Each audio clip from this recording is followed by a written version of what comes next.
눈물의 여왕 보셨습니까? 저는 3회에서 처음 눈물을 흘렸습니다. 그런데 이상했습니다. 그 장면은 특별히 슬픈 장면이 아니었습니다. 배우가 오열하지도 않았고 비장한 음악이 깔린 것도 아니었습니다. 그런데 그냥 아무 예고도 없이 무너졌습니다. 오늘 그 이유를 찾아봤습니다. 눈물의 여왕, 솔직히 처음 접했을 때는 또 재벌 로맨스 드라마구나 하는 생각이 먼저였습니다. 그런데 보다 보면 어느 순간 아무 예고도 없이 눈물이 납니다. 슬픈 배경음악이 흘러서도 아닙니다. 배우가 특별히 오열하는 장면도 아닙니다. 심지어 어떤 장면에서는 대사 한마디 없는데도 울컥하게 됩니다. 실제로 이 드라마의 댓글창을 보신 분들은 아실 겁니다. 16화 마지막 장면에서 멈추고 한참을 울었다는 반응, 배경음악이 없는 장면에서 오히려 더 큰 감정이 밀려왔다는 반응, 이 드라마를 보고 나면 이상하게 무기력해진다는 반응, 이런 댓글이 수없이 달렸습니다.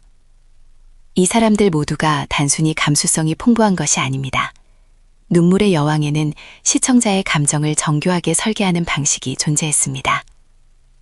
오늘은 그 설계의 흔적을 하나씩 따라가겠습니다.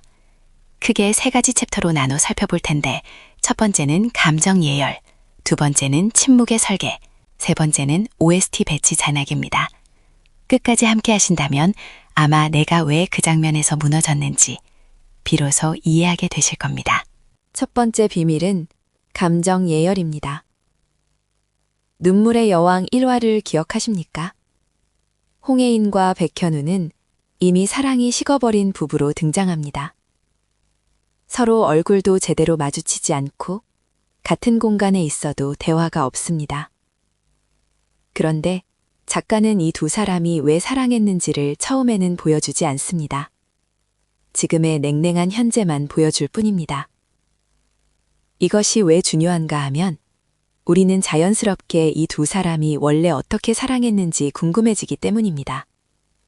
그리고 회차가 지나면서 그 과거가 조금씩 공개될 때마다 저렇게 뜨겁게 사랑했던 두 사람이 지금 이렇게 되었구나 라는 감정이 현재의 냉랭함과 겹치면서 눈물이 나오게 됩니다. 이것은 단순히 슬픈 장면을 보여주는 방식이 아닙니다. 시청자가 이미 이 관계의 결말을 알고 있는 상태에서 과거의 사랑을 목격하기 때문에 발생하는 이른바 예열된 슬픔입니다. 감정이 서서히 달궈진 상태에서 결정적인 장면이 등장하기 때문에 우리는 그 장면이 슬픈지도 미처 인식하기 전에 이미 눈물이 흐르는 것입니다.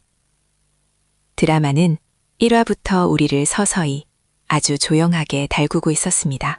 두 번째 비밀은 침묵의 설계입니다. 눈물의 여왕에서 유독 기억에 오래 남는 장면들에는 한 가지 공통점이 있습니다. 대사가 없습니다. 백현우가 홍혜인의 손을 조용히 잡는 장면, 홍혜인이 백현우의 얼굴을 한참 바라보다 고개를 돌리는 장면, 말이 없는 순간들입니다. 그런데 바로 그 말 없는 장면이 수많은 시청자를 무너뜨렸습니다. 왜 침묵이 더 강하게 울리는가? 그 이유는 다음과 같습니다. 대사가 있으면 시청자는 그 감정을 그대로 수신합니다. 배우가 슬프다고 말하면 우리는 그냥 받아들입니다. 그런데 침묵이 오면 우리의 뇌는 자동으로 저 사람이 지금 얼마나 힘들까를 스스로 계산하기 시작합니다. 그리고 그 계산 과정에서 자신의 경험이 개입됩니다. 내가 아팠던 기억, 내가 말 못했던 순간, 그것과 화면 속 침묵이 겹치는 순간 눈물이 납니다. 작가와 감독은 이 메커니즘을 정확히 알고 있었습니다. 그래서 가장 중요한 감정의 정점에서 일부러 대사를 제거했습니다. 침묵을 통해 시청자 각자가 자신만의 감정을 스스로 만들어내도록 설계한 것입니다. 이것이 바로 침묵이 그 어떤 대사보다 강력한 이유입니다. 세 번째는 많은 분들이 궁금해하시는 OST 배치 전략입니다. 눈물의 여왕 OST, 단순히 음악이 좋아서 우리를 울린 것이 아닙니다.